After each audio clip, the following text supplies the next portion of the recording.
Listo, buenas noches. Mi nombre es Félix Morales y bueno, quiero primero dar la bienvenida a este primer curso de enseñanza de Apertura.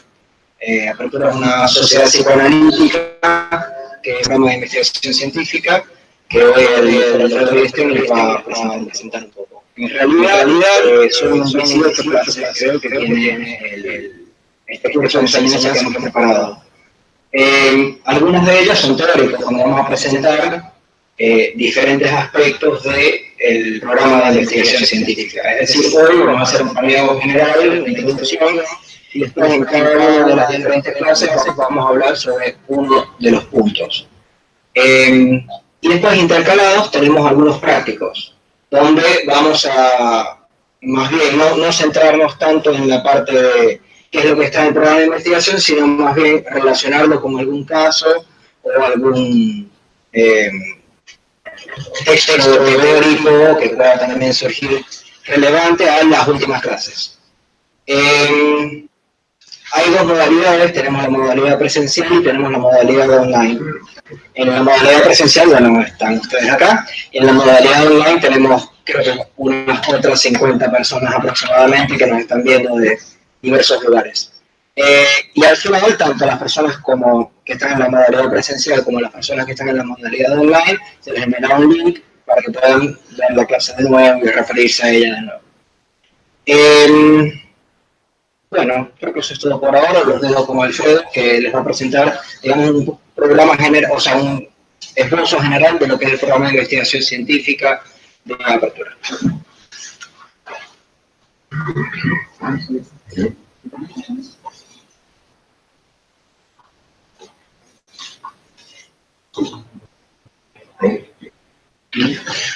Bueno, buenas tardes.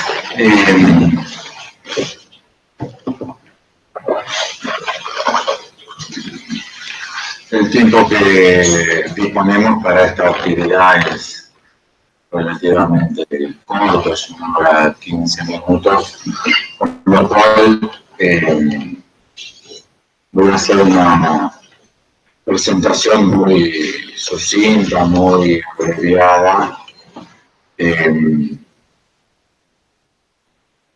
No desde la perspectiva más epistemológica respecto a la labor que quien desarrolló la teoría de los programas de investigación científica, que es Imre Lakatos, sino ya presentarlo entrelazado a los problemas de psicoanálisis y en ese sentido tratar de ofrecer algún avance sobre el sistema mínimo de diferencias que significa contar con un programa, qué significa utilizarlo, cuál es la perspectiva y demás.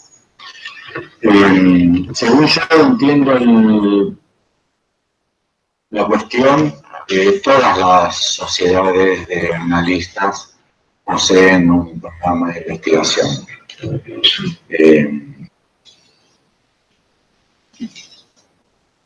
La mayoría o todas, salvo Apertura, no saben que lo tienen.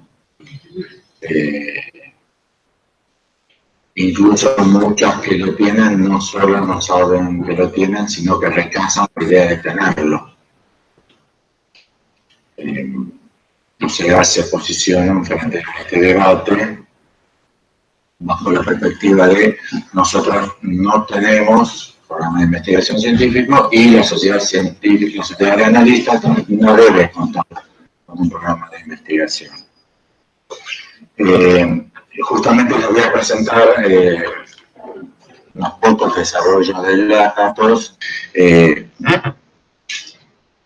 porque realmente el trabajo que hizo es muy interesante, permite pensar cuestiones con mucha precisión. El problema es que esas sociedades sostienen programas de investigación degenerativos. Voy a tratar luego de presentarles la idea de qué es un programa de investigación degenerativo o regresivo.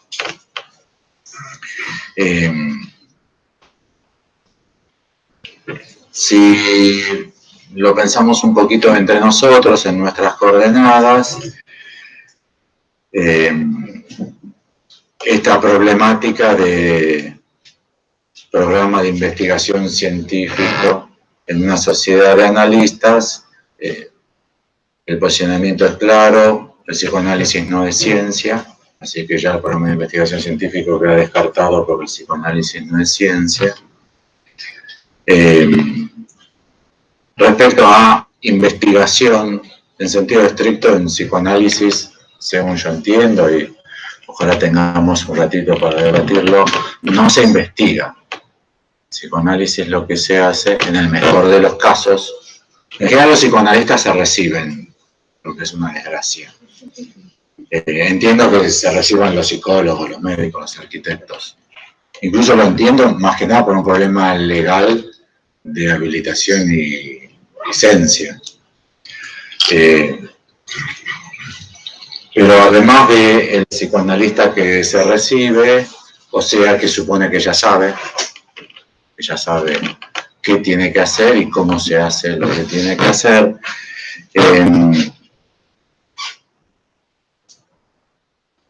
convendría distinguir entre estudiar e investigar. Estudiar, por ejemplo, es muy común, no sé si ustedes conocen el vínculo que tienen los judíos con su libro fundamental, o los islamistas con el Corán, la Torá y el Tanaj para los judíos y el Corán, que lo estudian. Y de hecho los más piadosos y religiosos de ellos pasan la vida estudiando. Pero ahí quizás ya se vea con claridad la diferencia con investigar, porque investigar es ir de lo que se sabe hacia lo que no se sabe, y en cuanto a lo que no se sabe, se incluye en lo que no se sabe también lo que resulta contradictorio. En psicoanálisis no se investiga, en general solo se estudia, se vuelven a leer los mismos textos de Freud de siempre. En este momento todavía con más claridad, más visualización, porque Lacan se está leyendo muy poco Lacan, y los psicoanalistas en general lo que siguen leyendo es Freud.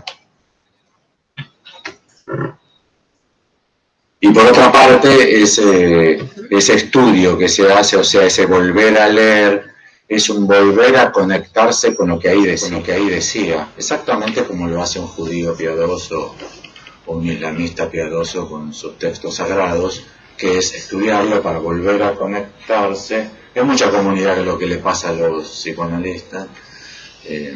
Yo, no sé, ustedes tendrán amigos psicoanalistas con los que se encuentran una vez cada año y que le dicen, no, sí, volví a estudiar, me puse de vuelta a estudiar. Bueno, yo soy bastante viejo, con lo cual los de mi generación ya están todos recontra recibidos. Y entonces, sí, qué bueno que estás estudiando. ¿Qué estás estudiando? Y más allá del principio del placer, y me rompió la cabeza, es magnífico. Ese libro ya lo leí 20 veces y me rompe la cabeza. Siempre les rompe la cabeza, pero es lo mismo lo que les rompe la cabeza. Que es lo que le pasa en estas lecturas religiosas. Con los cristianos es distinto porque los cristianos no tienen, estrictamente hablando, el libro sagrado. Están los evangelios, pero el vínculo es distinto porque está en la obra de algo así como los filósofos del cristianismo, los padres, los doctores de la iglesia, con los cuales una vastísima bibliografía, y ahí sí hay que estudiar en serio. Hay pocos que sean buenos lectores y grandes conocedores. Ratzinger era famoso porque era de lo que sabía, de verdad. Y por otra parte, la caída de investigar, que es decir, de lo que se sabe a lo que no se sabe, o encarar lo contradictorio, está muy bien presentado, porque si uno lee lo que sería más conocido como el Antiguo Testamento, o incluso el Nuevo Testamento, uno verifica que no hay una operación, no existe la operación sobre la contradicción. Y son libros tremendamente contradictorios. Hay un trabajo muy simpático de Stephen Jay Gould sobre el Arca de Noé, que es animales sí y qué animales no. Se preguntaba por moscas, mosquitos, cucarachas, ratas. Son todos los animales del Señor. Y por otra parte se tomó en serio la propuesta y midió el tamaño de los cuerpos y estableció que en los 30 codos que tenía el Arca de Noé no entran. Pero no hay una operación sobre eso, eso se niega. Y de hecho, si conoce a algún chico que aún lea esas cosas, un chico de 7, 8, 9, es muy probable que si le entregan el libro volverá a la noche y decirle, no, pero espera, esto no cierra, no, es imposible. Son contradicciones más conocidas. Los 4 evangelios no coinciden en nada. No sé si ustedes saben. Los 4. Lean El Reino. Si no conocen el tema, les recomiendo un libro para los fines de semana, muy simpático. Es literatura racional sobre los evangelios. No coinciden en nada, pero si uno le dice a un maestro, si un discípulo le dice a un maestro, maestro, he leído los evangelios y no coinciden, ¿qué le dice el maestro? Hijo mío, te está vacilando la fe. Y si uno se dirige a un maestro que sea psicoanalista, ¿qué le dice? Tienes que analizarte más. ¿O no? Yo no entiendo, eso del goce mortífero, no lo puedo entender. ¿Qué le dice alguien en la facultad a un maestro? Tenés que analizar más. Es lo mismo. Es una vacilación de la fe. Tenés que admitirlo. De hecho, hay que analizarse mucho para admitirlo plenamente. O sea, la indicación de que el psicoanalista tiene que analizarse es justamente para que se convierta en lo que se podría llamar un capítulo de fe, algo de la índole del dogma. Que la relación sea no cuestionar. O sea, que si cuestionas, estás mal analizado. Y el programa, los 3 términos son magníficos de los que estableció Lakatos. Ahí hay que aprovechar mucho los estudios de Lacan, porque programa quiere decir que es una máquina simbólica viva. O sea que es una máquina que opera con sus partes y está permanentemente produciendo resultados que pueden ser positivos en el sentido de generar cosas nuevas y pueden ser también de la índole de los negativos, o sea, elementos que estaban participando desaparezcan. Si lo quieren pensar en un modelo sencillo, porque es común todavía, es la oposición entre lenguas vivas y lenguas muertas. Es interesante lo de lenguas muertas, que es lo coloquial, de la cual uno puede obtener lengua viva y uno puede preguntarse, ¿por qué es una lengua viva? Es una máquina simbólica, autónoma, plenamente autónoma, que produce permanentemente resultados, tanto de la índole para una lengua de nuevos términos, como de términos que desaparecen.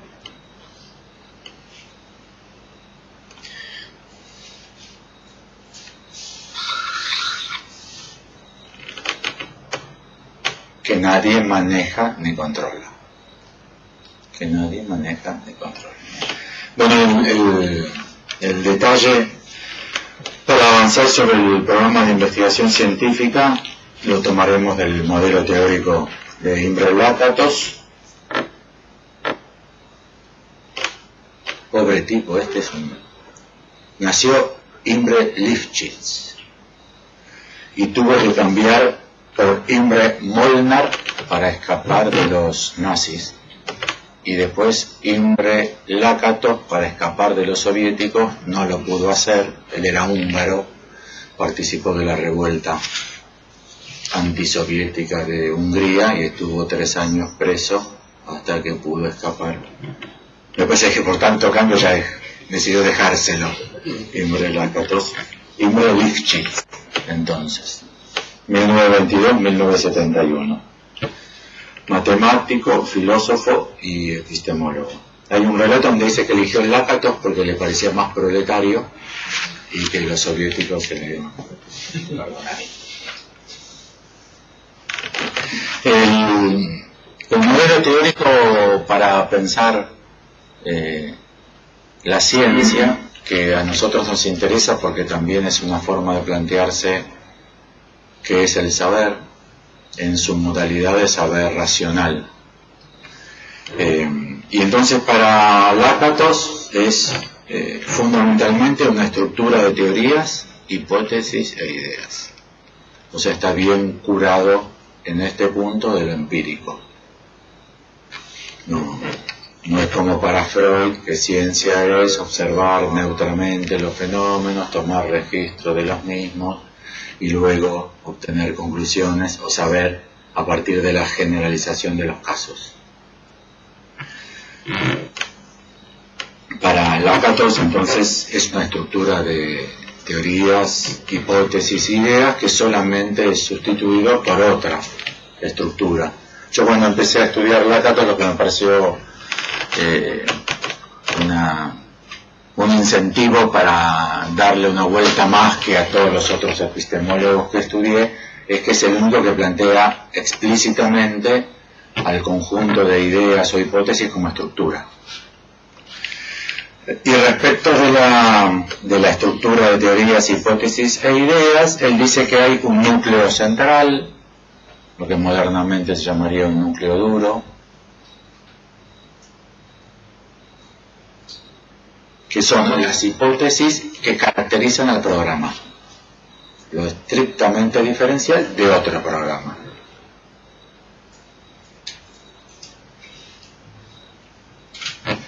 En Newton sería la gravedad, que es una fuerza de atracción entre los cuerpos que opera instantáneamente y que se calcula como funcionando desde el centro mismo de cada masa.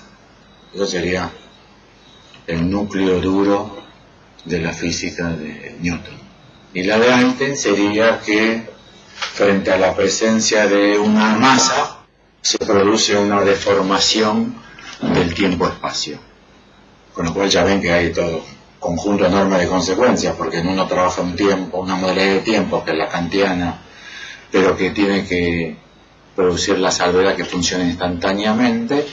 En el sistema de Einstein ya no existe siquiera ese tiempo, está el tiempo-espacio que se deforma por presencia de las masas. En Lacan, si lo quieren pensar, yo me lo planteo, es complejo, no es sencillo, no son saltos directos, no hay que yo sepa referencia en Lacan a Lakatos, ni a los programas de investigación científica. Pero podría ser en Lacan las estructuras de 4 términos.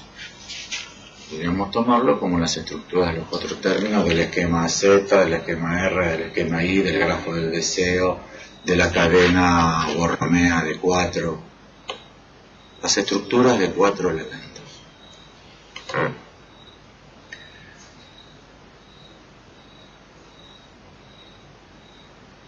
Y además plantea, es ideal para pensar el psicoanálisis, plantea un cinturón protector, que es un laberinto, una red de supuestos, ideas o hipótesis auxiliares que sirven solamente para proteger al núcleo central, al núcleo duro del programa.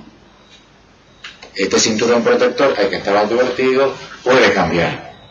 Y de hecho cambia justamente para cumplir mejor su función de que del núcleo duro no cambie nada.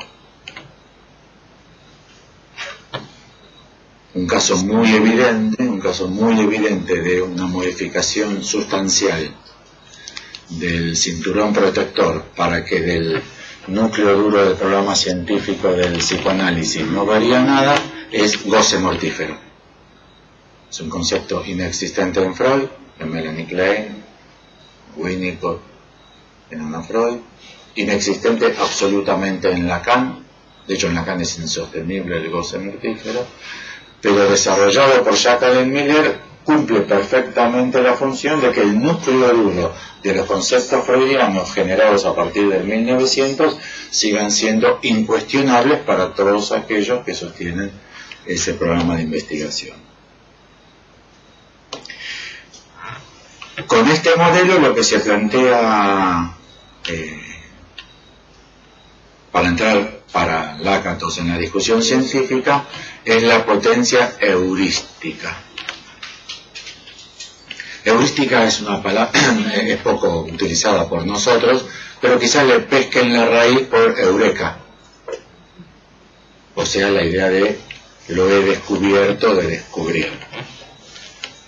Y entonces el núcleo central, el cinturón protector de un programa científico, son puestos en tensión en función de su posibilidad heurística, de cuántos son capaces de inventar, descubrir y generar nuevos conceptos para de esa manera vincularse con los datos empíricos.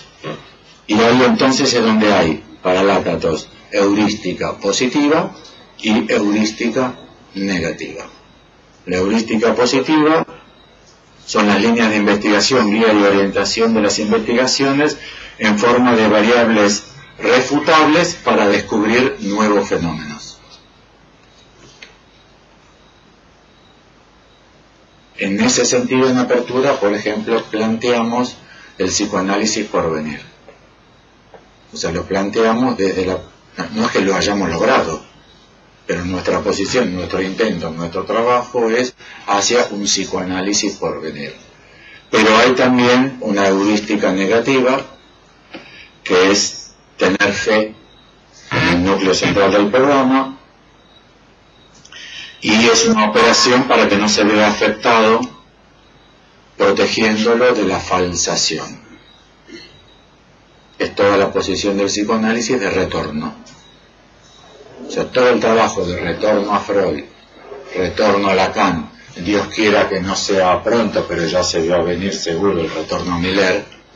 Ya aclaré que para mí Dios quiera que no sea pronto, porque no tengo ningún interés en que nadie fallezca. Y la heurística negativa no solamente se ve porque el psicoanálisis es un intento de retornar, en el sentido de hacer consistir a Freud. ¿Para qué retornar a Freud? Para hacer consistir a Freud y hacerlo perdurable tal cual él propuso y es para las futuras generaciones, o sea que el núcleo central del psicoanálisis de Freud no se vea alterado. Y por otra parte es muy evidente que prospera por el lado de tener fe, que es hay que analizarse para estar persuadido, diría Alfonsín, no sé cómo dicen los arañanos, para estar persuadido en la existencia del inconsciente. Que no entiendo por qué hay que estar persuadido. Si es una hipótesis que sirve en la clínica y según nuestra posición ética resuelve correctamente los casos, o sea, mientras sirve, mientras sea coherente, es coherente, y mientras no sea superado por otros conceptos que cumplan su función de una manera más amplia y más activa.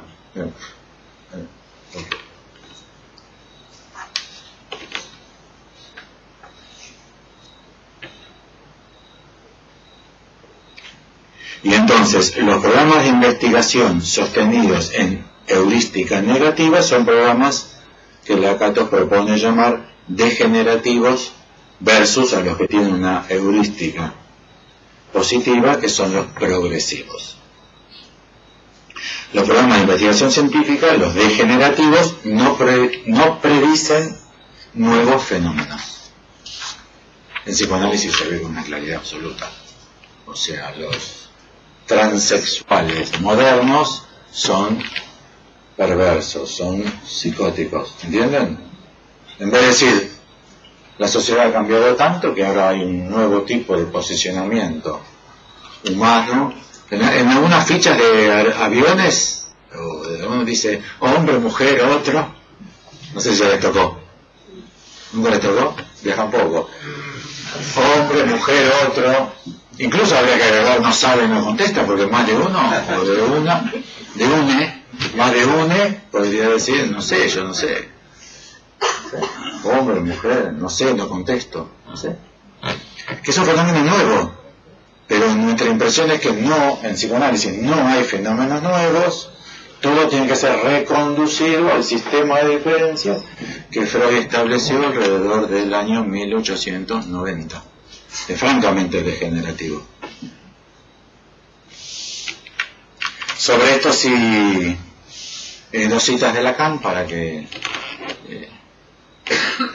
puedan también pensar que quizá el posicionamiento que tiene Apertura podría estar articulado, si no al discurso lacaniano hegemónico, siquiera tampoco al freudio lacaniano hegemónico, pero sí quizá algunos capítulos interesantes del texto de Lacan, de la letra de Lacan, que no los validaría, pero que a ustedes les podría dar un sistema de filiaciones más rico.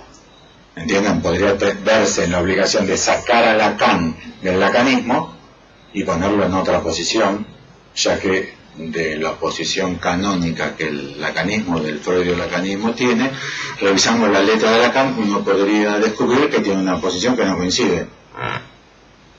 Cosa que me imagino que a ninguno de ustedes debería sorprenderlo de nada. O sea, que los seguidores de alguien que se posicionan en la sociedad justamente por ser seguidores de ese alguien, a un análisis crítico puede resultar que no son seguidores en absoluto, ¿no? Por ejemplo, el Papa, este es peronista, así que lo dejamos por fuera. Habrá que estudiarlo mucho, porque no tuvimos hasta ahora, en 500 años, un Papa peronista. Seguirá habiendo, seguramente, ¿no?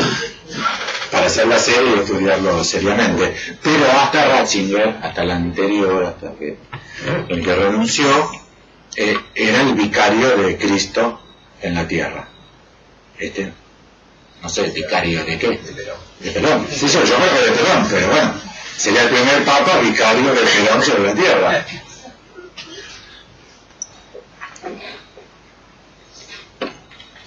Pero alcanza a compensar en Montoneros y la AAA para darse cuenta que las personas que más se creen en posición de representar a alguien en función de lo que ese alguien propone a nombre propio como característico de su posición, pues están en dos posiciones tan antagónicas que desean exclusivamente matarse entre sí, ya que la guerra fue entre la AAA y los Montoneros, al menos como empezó. Después otros se entusiasmaron, como pasa con las guerras, y ya se metieron otros a jugar en el juego. Por lo cual, ¿cuál de los dos era peronista? ¿AAA o Montoneros? ¿Entienden lo que estoy diciendo? Si es alguno de los dos, los otros que se ponían en peronistas eran todo lo contrario. Ratzinger, el vicario de Cristo en la tierra.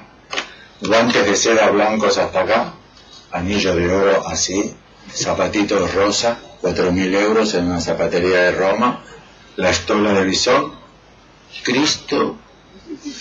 ¿Se acuerdan de Cristo de las películas? No es de las películas más fachas, pero las películas de Cristo suelen ser bastante fachas, pero bueno, una que no la de Mel Gibson, una que no sea tan facha. ¿Se lo acuerdan? Sandalia, de hecho la sandalia del pescador es una metáfora fuertemente cristiana. La ropa, la forma de vivir, la pelea de los mercaderes del templo y el Banco del Vaticano y los tesoros del Vaticano, o sea, los máximos representantes de Cristo en la tierra, uno podría decir hoy, yo los veo en las antípodas, no solamente las antípodas, sino dirigiéndose de una manera absolutamente divergente, con lo cual no es tan de extrañarse. Los lacanianos dicen que los freudianos se desviaron de Freud, por ejemplo, es lo que en la primera clase de la facultad te dicen. Del dogma lacaniano, lo primero que te dicen los freudianos traicionaron. Con lo cual puede suceder. Y los freudianos se caracterizan por ser antifreudianos. Son cosas que piensan en el comunismo, en Lenin, en Trotsky, en Stalin. Si los movimientos que generaron se posicionan inexorablemente hacia donde los títulos dicen, o bajo esos títulos se pueden escribir tendencias. Bueno, entonces, seminario 11, clase 15, 20 de mayo del 64. Dice Lacan, La filtración estaba comentando a Freud, la filtración del estímulo de la descarga es justamente el aparato, la calota, que ha de deslindarse en una esfera, en el que se define primero lo que Freud llama el estadio de Real-Ich.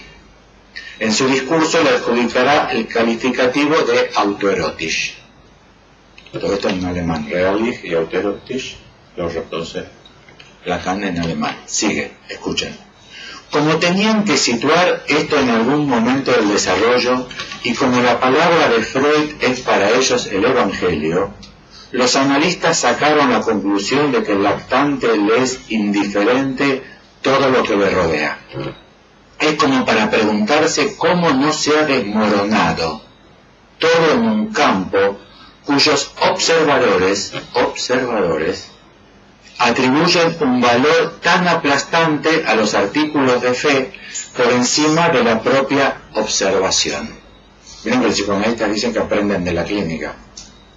Y Lacan dice, pero es increíble, porque son observadores que dicen que se posicionan porque observan en la clínica, dicen que los niños son autoeróticos, y hace falta ver un bebé para darse cuenta que no hay nada más significativo en la vida del bebé que como está intercambiando plenamente con su medio desde el momento mismo del nacimiento. Cosa que no es ningún misterio, se lo sabe. Dale la teta así, no come, porque estás dando mal la teta, ponen la teta así, no hagan ruido, ponen la luz, bajen la luz.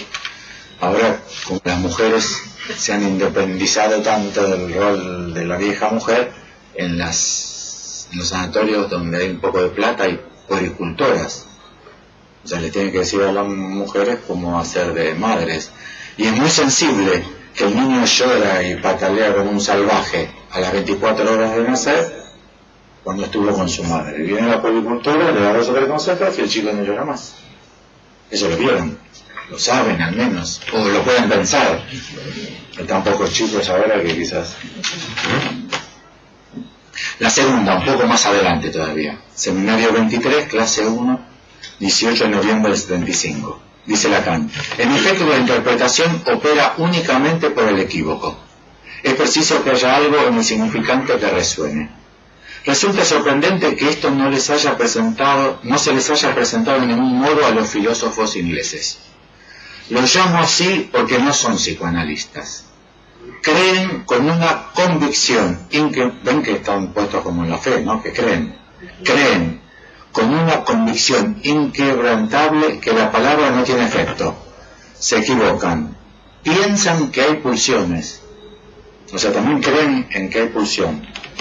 Y eso cuando tienen la amabilidad de no traducir triep por instinto. No piensan que las pulsiones son el eco en el cuerpo del hecho de que hay un deseo. Bueno. Entonces lo que tenemos planteado es el programa de investigación versus programas de investigación progresivos, prósperos, con heurística positiva, y programas de investigación con heurística negativa, degenerativos.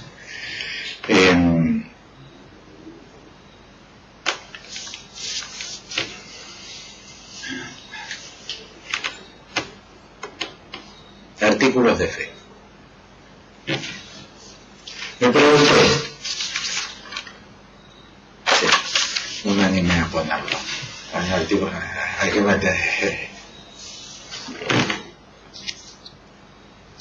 A veces al mensajero de la mala noticia le corta la cabeza.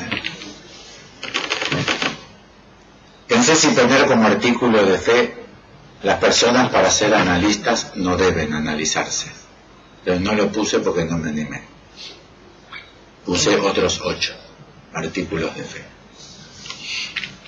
Les leo primero la lista de artículos de fe y luego les propongo discutirlas, conversarlas juntos. La primera: las mujeres poseen menos, más débil, inconcluso super yo. Las mujeres poseen menos super yo. Los niños nacen con deseo sexual incestuoso hacia la madre. Los padres varones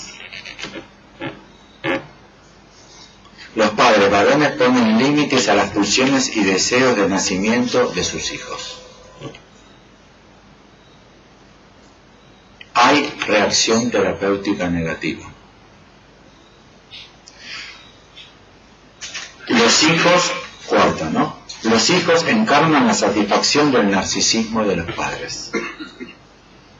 El analizarse varios años reduce, ataca el narcisismo de las personas. El 6. El saber del psicoanálisis surge de la experiencia clínica. 7. Bueno, aproveché la cita. Hay pulsiones. 8. Última. Hay superyo, que es una estructura universal del aparato psíquico que registra la culpa original por el asesinato del padre de la horda primitiva. Bueno, las mujeres poseen menos, más débil o inconcluso superyo.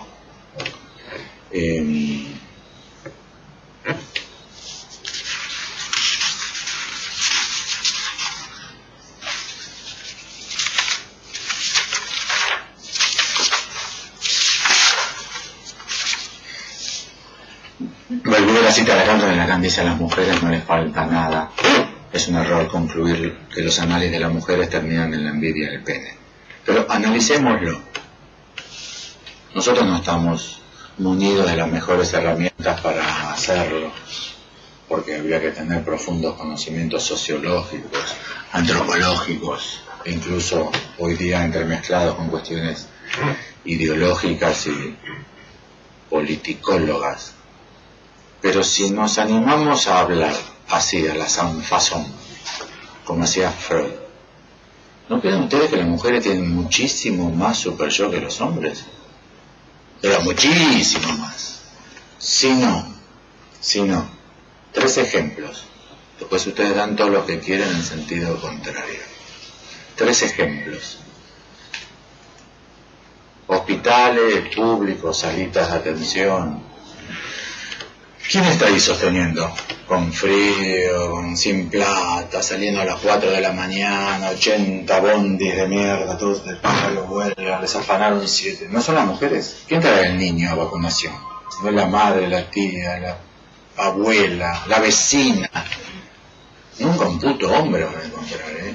Y si quieren hacer la prueba, pregunten. ¿Y el padre? Ah, no, se fue a la mierda, es un borracho, ese se fue a la mierda. Ni plata pasa ese. Pero no estoy hablando de un caso, ¿eh? Estoy hablando de, no sé, 80-20. Una anécdota muy marcada siempre por todos los sobrevivientes de los campos de exterminio de familias, no de presos políticos, no, de familias. Entran al campo de concentración y exterminio, el hombre se deprime, la mujer sale a buscar comida para los chicos. Todos, no hay ninguno que no diga que los hombres se deprimían y quedaban así catatónicos, no sé, por envidia al pene, al fálico de los SS, no sé qué, y las mujeres directamente salen a decir: no, acá hace falta algo, acá hay que comer, y para comer. Incluso, esto no lo dije nunca, lo estoy pensando, pero es un fenómeno. Notaron que hay más hombres viviendo en una situación de calle que mujeres, ¿no? ¿Lo notaron? ¿Lo notaron, sí o no? Sí. ¿Tienen idea más o menos de cuánto? 75-25. Mira vos. ¿Qué pasa ahí? Porque uno decimos, sí, Macri. Lo primero que dice la gente es Macri. O la reta. Depende del momento. Después dicen las drogas. Después dice el alcoholismo, la situación social. Pero ¿por qué no tenemos 50 y 50? Porque para Macri, que yo entienda, salvo a los ministros, a todos por igual, o sea. En cuanto más por igual, es totalmente democrático en eso. Macri de todo por igual. ¿Cómo puede ser? ¿Entienden lo que digo? A la psicológica de Freud, no, yo no entiendo cómo se aplica eso, ¿eh? Hay un montón de factores a considerar que son delicadísimos: prostitución, explotación de mujeres, Es muy delicado, son campos, guarda que no se entra así nomás. Pero a la burda de Freud, es más super yo de la de las mujeres, que se la bancan siempre mejor. El hombre dice, se desinfla. Si a alguno le gusta correr, a alguno que le guste correr, fue la maratón de Boston hace 2 meses. Nevó, viento, lluvia, fue un campo de exterminio. Y ahí surgió la noticia de que las mujeres abandonaron menos que los hombres. Y ahí no podríamos poner mejor entrenamiento, porque hay que suponerlo por igual, maratonistas, todo, Gatorade, banana, o sea, los alimentos, todos por igual, capacidad muscular, tamaño de hueso, volumen muscular mayor de los hombres.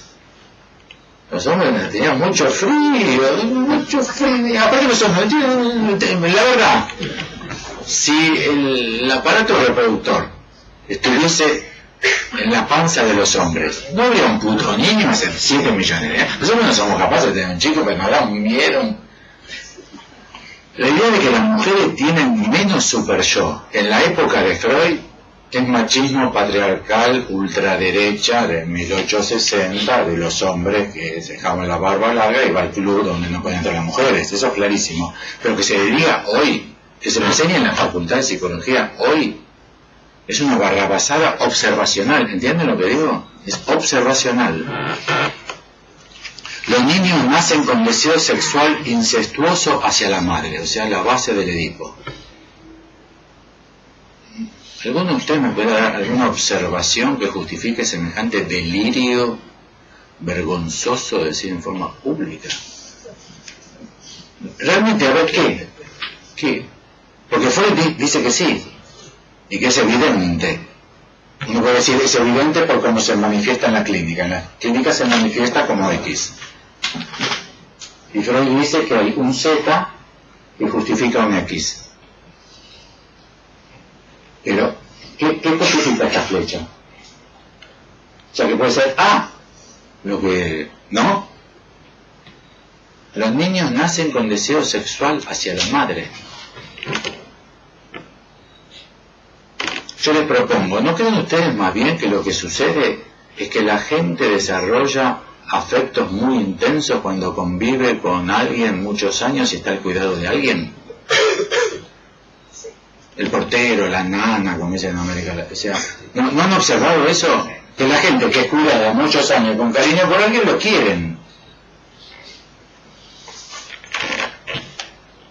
E incluso, Lacan incluso sobre esto propone que el deseo de la madre, no del niño. En la metáfora paterna lo que hay es deseo de la madre, no deseo del niño.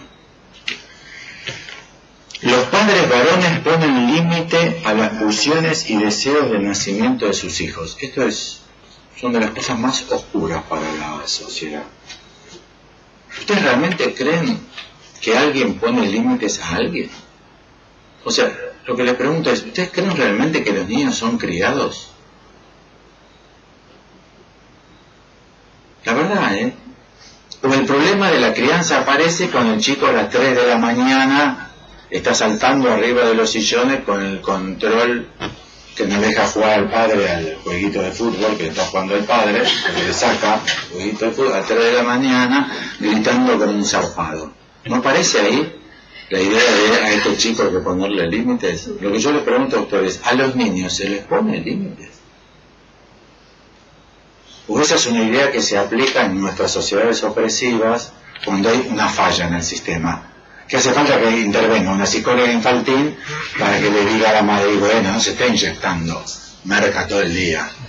Quizás eso es perturbador, y aparte si usted ejerce la prostitución en casa, quizás altera al niño, quizás no hay que ponerle límites al niño. Digo, hay psicólogos infantiles acá, si tienen 2 casos, nos encontramos con el problema de que los límites le ponen a los padres, no a los niños. Y segundo, ¿es verdad que los límites se ponen, que alguien pone límites? ¿O la gente se cría en las condiciones sociales que establece el lenguaje, la ideología, y que es así? Es así. Todos deben escupir, tirar papelito, cruzarse en semáforo. O sea, argentino puro de... Argentina del palo. Hasta que van a Londres. Y Londres, señorita francesa, vuelven y dicen, ay, no sabes cómo, no sabes cómo viven, cómo cuidan. Y decís, hijo de puta, vos le dices, sí, yo cruzar. Y volvés a caer, esa cosa con un hijo de puta. ¿Entienden lo que estoy diciendo? Son las sociedades, en ese campo que se arma, el que dice cómo se vive ahí. Y los niños, si no son muy perturbados por las pulsiones de los padres, viven normalmente en su sistema. El padre no pone límite. La teoría de Lacan, si el nombre del padre falla, lo que se produce es que no hay deseo. No que hay deseo ilimitado. El padre une deseo con ley. Están muy articuladas entre sí en realidad, porque vos decís... ¿Cuáles con cuáles? Las tres que dijiste. Ah, sí, seguramente. El chico nace con deseos incestuosos, la madre carece de super yo, acá eso es un quilombo, tiene que venir el padre y separar él. Claro. Pero es una teoría muy de... Eso sale para ti. Es que los psicoanalistas lacanianos sostienen para ti. Para ti es lacaniana y no sé, la compró Miller y yo con la compró la EOL y yo no me enteré. ¿Sí? La otra, ¿existe reacción terapéutica negativa? Uno de los argumentos fundamentales para plantear la pulsión de muerte es más allá del principio del placer. No sé si atienden, si ustedes fueron pacientes, ya ustedes, ojalá hayan tenido suerte, y si son analistas, ¿ustedes verifican, alguien verificó que existe reacción terapéutica negativa? Que los pacientes al final empeoran. ¿Estuvo en algún Ateneo, algún caso, alguna vez leyeron, o lo dijo Freud? Pero bueno, yo creo que lo dijo Freud porque a Freud le pasaba. Y yo creo que a Freud le pasaba porque Freud conducía las curas según ciertos ideales personales de Freud. Y que entonces lo que sucedía al final de las curas es que los pacientes no tenían los ideales que Freud, ¿entiendes? No se casaban, no empezaban a coger heterosexualmente, no tenían familia, hijos, no tenían una empresa, no ganaban plata, entonces se resistían. Hay una reacción terapéutica negativa, pero si uno no impone ideales, ¿por qué los casos empeoran al final?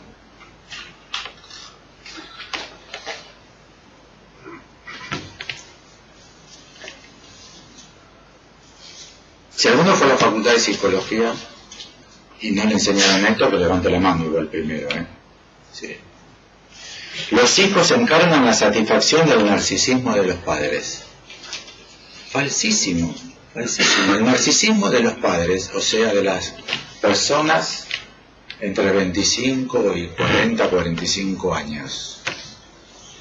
Hoy. El narcisismo pasa por progresar en el empleo que tienen en la empresa, comprar la casa que están alquilando, tener un mejor coche y el sumum de todo lo sumum que es viajar. Porque la gente quiere viajar. Saben que los destinos turísticos ya no saben qué hacer con los turistas.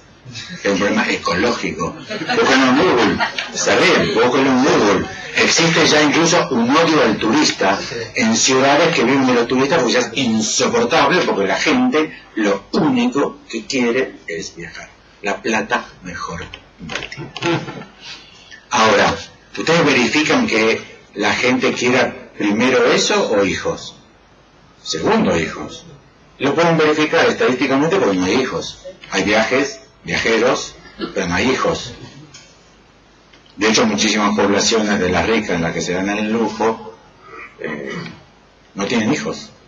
Japón no tiene hijos, Londres no tiene hijos, París no tiene hijos, Nueva York no hay hijos. No que no se ven en las calles.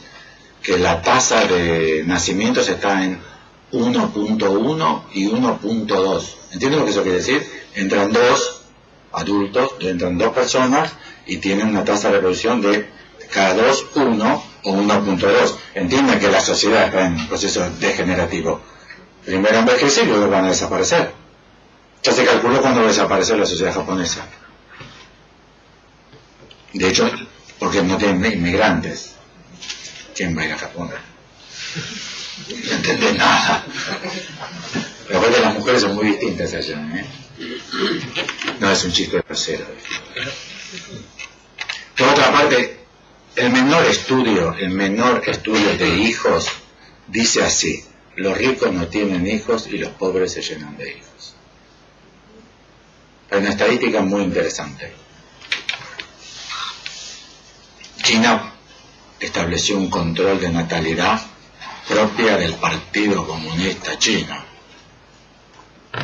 Allá no joden, que era un hijo por matrimonio. Tuvieron tasas de 2.2, 2.3, o sea, parece que son tan corruptos como nosotros y consiguieron hijos y certificados por todos lados. De hecho, hay una práctica, ¿saben lo que hacían en los últimos años? Se inseminaban las minas. Y como para inseminar se vieron que en las viejas técnicas de inseminación te ponían 4 o 5. Entonces si nacían 3 o 4, el Estado no les podía decir nada. Bueno, tenían 2.2, 2.3, 2.4. En todos los países asiáticos riquísimos que se desarrollaron económicamente antes que China, lograron tasas mucho menores que China porque eran ricos. O sea, tener hijos no tiene nada que ver con el narcisismo, es un problema de riqueza y educación. La gente rica y educada no quiere tener hijos y los pobres se llenan de hijos. ¿Vieron cómo lo dije, no? Los ricos y educados no quieren tener hijos. A los yanquis le preguntás y les dicen uno solo y te dicen es muy caro. La educación. Es muy caro. Te dicen es muy caro. Es muy caro. No me voy a meter en semejantes gastos. Ahora, ¿por qué los pobres tienen tantos hijos? Eso es para debatir. No es tan fácil saber por qué entre las familias. Freud tenía 8 hijos, 2 murieron, uno después en la guerra, 2 en la guerra. 5. Analizarse por varios años ataca el narcisismo. Bueno, de vuelta. Vamos a acotemos acá porque es tan delicado como todo lo anterior. A los que fueron a la Facultad de Psicología, de la UBA o de Rosario, de Mar del Plata, a los que fueron a la Facultad de Psicología Estatal, que son los que yo más conozco, deben haber tenido profesores de las materias psicoanalíticas, gente de edad, 50, 60, por ahí, después se jubilan, 50, 60. Estadísticamente hablando, el psicoanalista de 50 a 60 debe ser, estadísticamente hablando, supongo yo, la persona más analizada del planeta. ¿O no? Sí, estadísticamente debe ser la persona más, 30 40 años de análisis, la persona más analizada del planeta debe ser el psicoanalista viejo. Bueno, ¿no los vieron inflados como globos Zeppelin de narcisismo insoportable? Insoportable. Con lo cual es falso que los analistas deben analizarse la reducción del narcisismo porque muchos años de análisis aumentan el narcisismo. Que me demuestren lo contrario. Que me demuestren lo contrario. Para datos observacionales. Pero si ustedes me dirán, bueno, Alfredo, estás reduciendo todo a apreciaciones muy superficiales, lo admito, de datos observacionales. Pero ¿y si no qué? Son artículos de fe. Ya que si no me tendrían que argumentar ustedes con hechos observacionales. A mi entender, ni Freud ni Lacan se caracterizaron por un narcisismo muy reducido. No. Menos Lacan, disfrazado de Lacan.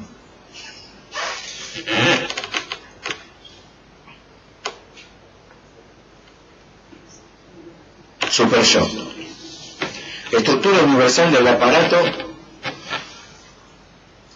que inscribe la culpa original por el asesinato del padre de la horda primitiva. Bueno, 1. No existió horda primitiva. No existió. No hubo nada en la historia de la humanidad que sea horda primitiva. ¿Esto qué quiere decir? Un macho adulto, varias hembras adultas, muchos machos jóvenes y muchas...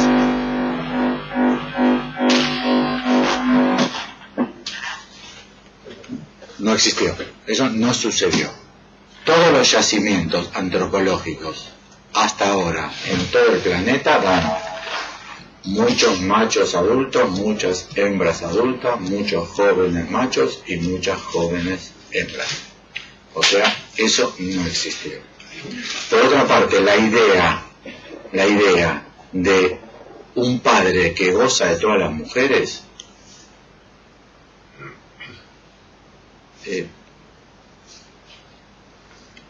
¿a qué remite? O sea, ¿por qué pensarlo? ¿Por qué sostenerlo? ¿Por qué decir? No sé cómo les resulta a ustedes, la lista la hice yo, preparando esta presentación, y la preparé para ustedes y nunca antes preparé esto ni lo dije. Tengo la impresión de haber tocado puntos neurálgicos del programa de investigación freudo-lacaniano. O sea, aquellos elementos fundamentales con los que se justifican las cosas. Ya que si no, ¿por qué hay super yo? Si no, ¿por qué lo hay? De hecho, lo hay. Les advierto que solamente en nuestras sociedades lo hay, porque la nuestra es una sociedad de culpa. Pero hay sociedades que son sociedades de vergüenza. No todas las sociedades son sociedades de culpa, hay sociedades que son sociedades de vergüenza. No sé si observan rápido la diferencia. Si no la observan, les doy la pista. La sociedad de culpa, el reproche viene de adentro. La sociedad de vergüenza, el reproche viene de afuera. Y es totalmente distinto el pensamiento. O sea, en la sociedad de vergüenza no hay super yo, porque no es el alter ego, es el otro el que sanciona.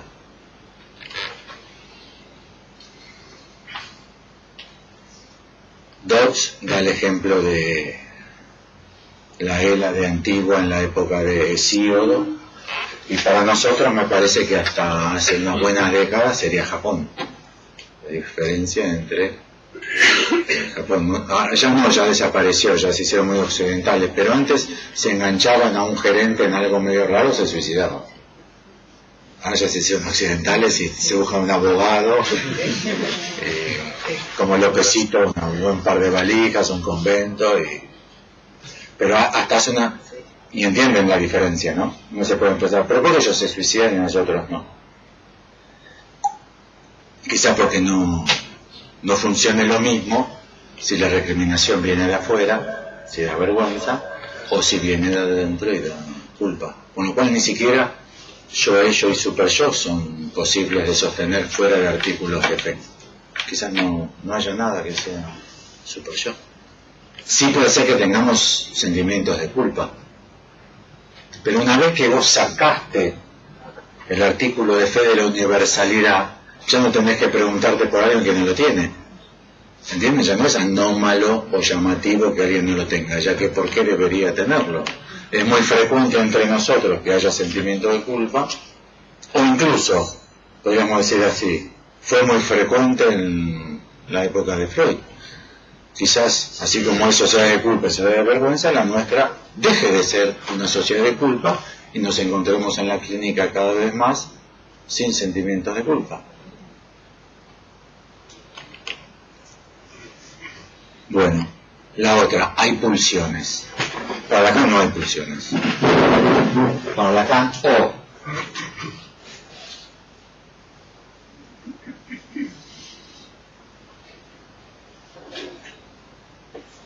o lo expresa así o lo expresa así. Esta es la más fácil porque es coloquial. Entramos por esta y después vemos que esto mismo dice acá. Lacan dice que donde Freud creyó que había pulsiones, esto es que había fuerzas que operaban desde el interior del organismo hacia el aparato psíquico, dominándolo, ya que no había forma de escapar de las pulsiones para el aparato psíquico, ya que ambas son internas al cuerpo y no hay cómo escapar. Para Lacan, las pulsiones son el eco en el cuerpo del hecho de que hay un deseo. Una idea clínica interesantísima. Esto es, la apariencia es que proviene del cuerpo, pero en realidad es que de un decir golpea en el cuerpo y retorna desde el cuerpo, como la montaña que parece que contesta, parece que contesta, eco, parece que contesta, pero en realidad es que hay un decir que golpea sobre el cuerpo. Lacan llama la atención sobre, y los cuerpos son muy sensibles a responder a los decires, y efectivamente hay respuestas, incluso tipificables, a los decires y las respuestas que encuentran en el cuerpo. Y la otra ahora es más evidente, porque yo les diría, pulsión en el álgebra de Lacan se escribe entre paréntesis S barrado, rombo de mayúscula. S barrado es la forma en que Lacan escribe al sujeto, que es un significante representante otro, dividido entre dos significantes, y esta es la letra con la cual Lacan escribe demanda, que hay que diferenciar de esta, la D minúscula, que es con la cual Lacan escribe deseo. Si nosotros tomamos entonces, como hicimos acá, con la teoría de Lacan, si tomamos de acá la teoría de Lacan dice, uno recibe su propia demanda en forma invertida desde el otro. La teoría de la comunicación humana es que el emisor tiene lo que decir, codifica lo que tiene para decir, lo emite, el receptor recibe, decodifica y entiende. Esa es la teoría de la comunicación humana. A revisar, francamente, a revisar. La teoría moderna del discurso, o sea, la lingüística de 1970 para acá, lo desmiente. No es cierto que el mensaje lo codifique de quien salen los ruidos y que lo decodifique quien le mueve el tímpano. Eso es absolutamente falso. Cualquier experimento, incluso mental, que se haga sobre dos personas hablando, demuestran que es falso. Pero para colmo, en psicoanálisis, Lacan sostiene que uno recibe desde el otro su propia demanda en forma invertida. Esa es la teoría de Lacan. La propia demanda, No es que uno recibe la demanda del otro, que es la teoría de la comunicación humana, que es lo de siempre. Lacan tiene una idea muy interesante que es, si podemos hablar de una demanda en relación a alguien, la teoría de Lacan para esa demanda en relación a alguien es que éste la ha recibido en forma invertida desde el otro. Los ejemplos que da, tú eres mi maestro, tú eres mi padre, tú eres mi mujer, quizá el más claro, el más rápido de proponerles a vuestra reflexión y poder discutirlo en los minutos que nos queden, es tú eres mi mujer. Supongan, un hombre le dice a una mujer, tú eres mi mujer. Y ella le dice, no, Carlos, en absoluto, estoy cogiendo con tu hermano hace 6 años. No sabíamos cómo decírtelo. Puede ser, ¿no? Bueno, lo que Lacan dice es que lo que hay que revisar de esa escena, o al menos lo que le interesa al psicoanálisis de esa escena, es, pero ¿y entonces yo qué soy? Que incluso lo podrán ver en más de una película, donde el tipo le cae como un balde de agua fría o ácido sulfúrico. Entonces, ¿yo qué soy? Un cornudo, un boludo, ¿entienden? Que se le disolvió a él el hombre, porque tú eres mi mujer. Si ella responde en forma no invertida y dice sí, sí, claro que sí, entonces yo soy tu hombre. ¿Sí? Para Lacan ahí no pasó nada. El fenómeno que tiene que estudiar el psicoanálisis es cuando uno tiene verdaderamente cuestión con una demanda, es cuando uno recibe su propia demanda en forma invertida desde el otro. Con lo cual, en absoluto podría ser ni interna ni propia. Con lo cual, la teoría de la pulsión de Lacan, aunque ustedes me digan, pero yo no entiendo por qué carajo Lacan escribe ese matema para pulsión.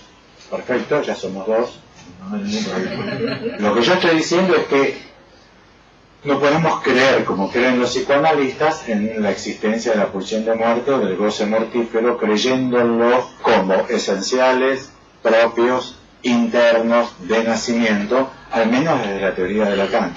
Y estaría muy bueno revisar, efectivamente, si todo lo que nosotros asociamos al problema pulsional es el fenómeno, sea lo que sea el fenómeno. Los que me conocen hace 20 o 30 años saben que yo no soy proclive a hablar de los fenómenos. Pero bueno, alguna vez quizás tengamos que hacerlo. Si uno piensa en los fenómenos vinculados a lo que podría ser el campo de las pulsiones para Freud, que sería ¿qué? Comer, beber, cagar, hacerse la paja, coger. Ya mirar y oír, ya te quedaste al lado de Lacan, ya no, escópico invocante, ya no es tan freudiano. Y si uno revisa eso, pero fumar sería oral, pero estaría entre comer y beber. Si uno revisa los fenómenos, verifica que nada de lo que eso suceda con incidencia clínica, puede ser pensado por fuera de una demanda que proviene desde el otro. ¿Vieron la moda de la anorexia y de la bulimia? ¿Vieron? Para que se den cuenta que fue una moda, pueden prestar atención a cómo se produjo epidemiológicamente un crecimiento sorprendente. Todos los diarios presentaban una muerta en Europa por día o Estados Unidos de anorexia y un descenso violentísimo. Ustedes dirán, no, es que los diarios ya no ven Clarín, que miente, ya no vende más esa noticia. Clarín vende lo que se compra. A veces creen que venden lo que no se compra. Es que no sucede. Es que después, ¿qué sucedió? Si tienen el oído atento. Después viene la moda del ataque de pánico. Ya que anorexia y bulimia. Con lo cual, todo el juego de el alcoholismo en los jóvenes. El alcoholismo en los jóvenes. Chicos y chicas, que para los viejos como yo es sorprendente, porque nosotros no. Ni cuando tuvimos 15, 18, 20, ni cuando nuestros hijos tuvieron 15, 18, 20, nos encontramos con el fenómeno de chicas de 15 alcoholizadas, vomitando como viejo borracho de barrio. ¿Entienden que pensar pulsión para eso es un individualismo extremo que remite a quedarse ciego a los fenómenos? ¿Por qué beben los jóvenes? ¿Saben por qué beben los jóvenes? Porque los jóvenes beben. Porque los jóvenes beben. Entienden que eso es el mandamiento que hay ahí, ¿no? Si vos sos joven, debes beber.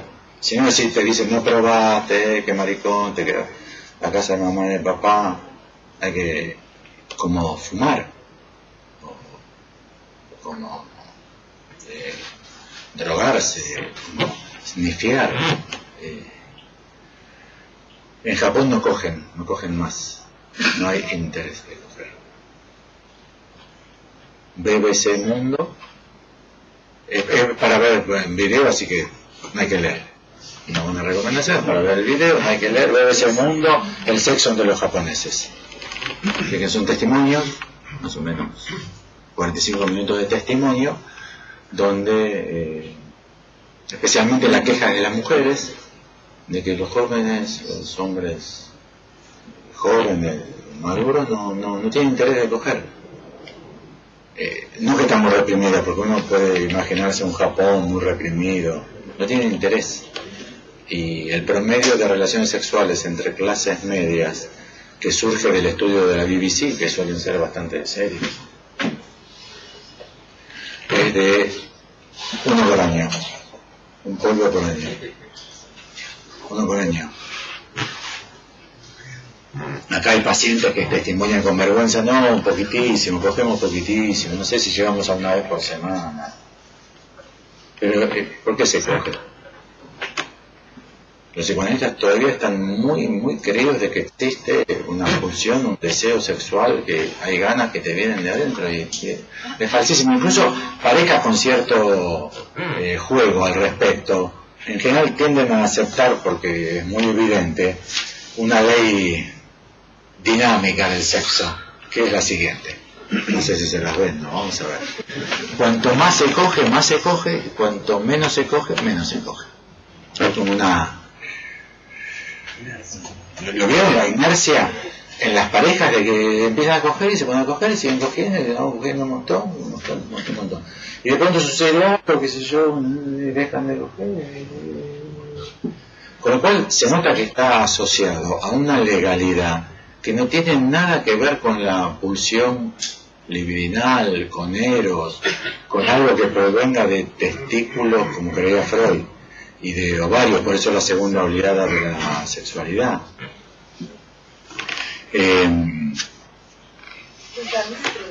Dale. Cuando dice su propia demanda, Son mucho más que 1 vez por año. Sí. O Cuando dice su propia demanda, es la demanda del otro, entonces. Es que lo que nosotros tenemos como demanda, cada uno de nosotros, es aquella demanda del otro que invirtió en nuestra posición. Para decirlo quizás un poco más cotidianamente, sería una interpretación. Pero entonces no sería como que la demanda surge de uno y da como una vuelta por el otro, y es en todo caso reconocida en lo que dice el otro. No. Yo le dije 12.000 veces, tú eres mi mujer. Ella lavando los platos, sí, claro, muchas veces ni me contestó nada. Eso es lo que surge de mí. Una vez me dijo, Carlos, tengo que decirte algo. Sentate. Me voy con Ignacio. Esa es tu demanda. Cuando empiezan Lo que dice ella, digamos. Esa es tu demanda, porque ahí es cuando empiezan, que no me di cuenta. ¿Cómo no me di cuenta de nada yo? Nunca le pasó ¿cómo no me di cuenta de nada? ¿Dónde estaba yo? Y entonces que la tengo chica. Todas cosas referidas a mí. La llevé a pasear poco, me decían los amigos, sacala a pasear. La sacaba a pasear. Todo empieza a hablar de mí, ¿entienden? La acá me dice, esa es la demanda que lo tiene tomado a este sujeto en su condición particular. Que no apareció como función, mientras él le dijo 12.000 veces, ay, cómo te quiero, mierda, cómo te quiero, mierda. Nada, ahí no pasa nada. De hecho no pasa nada clínicamente. De hecho no sé cómo interpretan ustedes la función de la interpretación, pero tiene que tener una función de inversión. ¿No?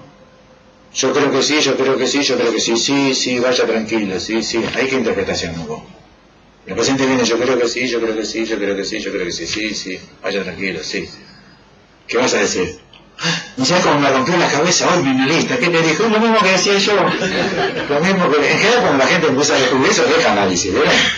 Ya sabía lo que me iba a decir, me decía siempre lo mismo, dejé de ir. ¿O no?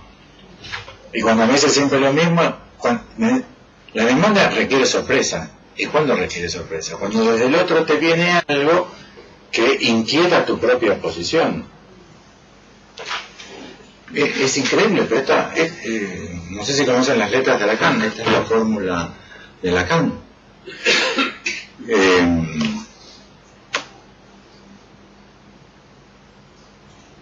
Bueno, y entonces la última, que yo había leído como sexta, es el saber del psicoanálisis surge de la experiencia clínica. Me parece que con todos estos ítems que solamente esta semana, 8, obviamente ya saben que para mí se me abrió este capítulo de que de aquí en más voy a seguir presentando decenas y decenas de principios fundamentales del psicoanálisis que se corresponden a teorías sociológicas, antropológicas, de derecha, patriarcales y eurocéntricas de Europa de 1880, y que si uno observa desprendido de prejuicios, al menos no las tiene que admitir. Al menos no las puede admitir. Un programa de investigación en el psicoanálisis cumpliría esa función. ¿Cuál sería esa función? Mi impresión es que levantar el certificado de función del psicoanálisis. Porque cualquier programa de investigación degenerativo o regresivo, obviamente es suicida como suele ser en un mundo tan vasto estas cosas. No es que no va a haber más psicoanálisis, sino que el psicoanálisis cada vez va a estar más encerrado sobre sí mismo, menos va a convocar a la opinión pública, menos se va a consultar a los psicoanalistas y se va a seguir consultando a psiquiatras y neurólogos sobre los fenómenos sociales.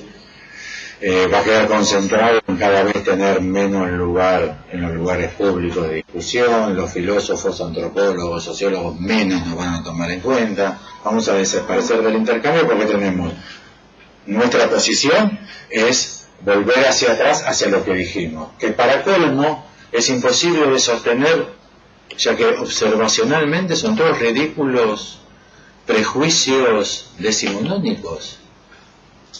No sé si he sido hoy muy subversivo con ustedes, pero a mí me parece que las mujeres poseen menos super yo ¿Tuvieron ustedes algún caso con mujeres, especialmente casos de neurosis obsesiva, donde las recriminaciones adquiriesen una potencia sintomática grave? En mujeres es 80 veces más grave que en hombres. No sé si han tenido clínicas sobre... Incluso digo, en los casos, cuando se hace de la culpa síntoma, en los casos de las mujeres es pero enormemente más grave que en los casos de varones. Con lo cual, solamente se puede decir que las mujeres poseen menos super yo para discriminarlas. Es como decir que los negros tienen olor a transpiración y que los judíos son todos usureros, que es para discriminar, para ejercer una discriminación, para marginar a las mujeres. ¿Sí, no? De hecho, en estudios de ¿Quién habla? En estudios de género se ve esto mismo como techo de cristal. Porque la mujer, de alguna manera, no llega, no avanza, ¿no? Pero por la misma culpa, superar al hombre, ¿no? Claro, por supuesto. Lo vieron eso en las familias, ¿no? ¿Cuántas mujeres no lo dicen porque les dan no sé qué, eso es lo que da como un pelotudo con la idiotez que está diciendo, mientras que los tipos están todo el tiempo criticando a las minas sin parar? Eso me parece, ¿no? Sí, claro. Sí, claro. Yo incluso le propuse pensar que si es que hubiese para nuestra sociedad una marcada diferencia sexual respecto a los sentimientos de culpa, obviamente están localizados del lado de la mujer. Es insólito que Freud lo haya propuesto, salvo por fascismo personal. Bueno, era facho. No cambia nada para el psicoanálisis. Un defecto personal que hay que dejar caer porque él creyó que era una ley, lo que era un prejuicio. Pero que se lo siga diciendo 2018 en la Facultad de Psicología, me parece que efectivamente tipifica el psicoanálisis como una religión. Son artículos de fe. Reacción terapéutica negativa. Pregunta de examen: ¿cuáles son los 3 motivos por los cuales Freud? No, pregunta de examen. Pregunta de examen. Y no existe la reacción terapéutica negativa. ¿Alguno de ustedes la vio? ¿Participó alguna vez en un Ateneo de un caso en el hospital, en la residencia, en la concurrencia, en la sociedad de analistas? No existe la reacción terapéutica negativa.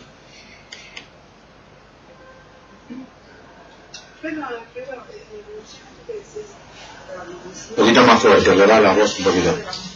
Sí. Que se trabajar en las guardias, en las lugares, en las escuelas, en fin, en condiciones, digamos, de mucho esfuerzo. ¿Vos crees en eso, que a la base había un potente sentimiento de culpa que los lleva a aceptar o llevar adelante tareas que tienen vicios artificiales importantes, algo así? No estoy en condiciones siquiera de gozar una respuesta de esa envergadura, porque no estudié, no soy un especialista.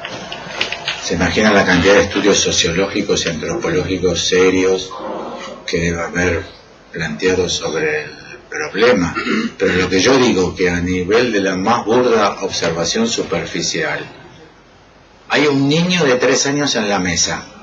Uno de los 2 cónyuges le pone vino en el vasito de plástico para que tome, y el otro de los cónyuges dice no hay que darle vino al niño. ¿Cuál es hombre y cuál es mujer? Déjenme de joder, o sea, no sé, comen ustedes también, como yo, van a las mesas donde hay gente. Es el pelotudo del tipo que le va a poner vino al chico. Y la mamá le dice, pará, o el abuelo, o la tía, pará, no pueden tomar vino los chicos.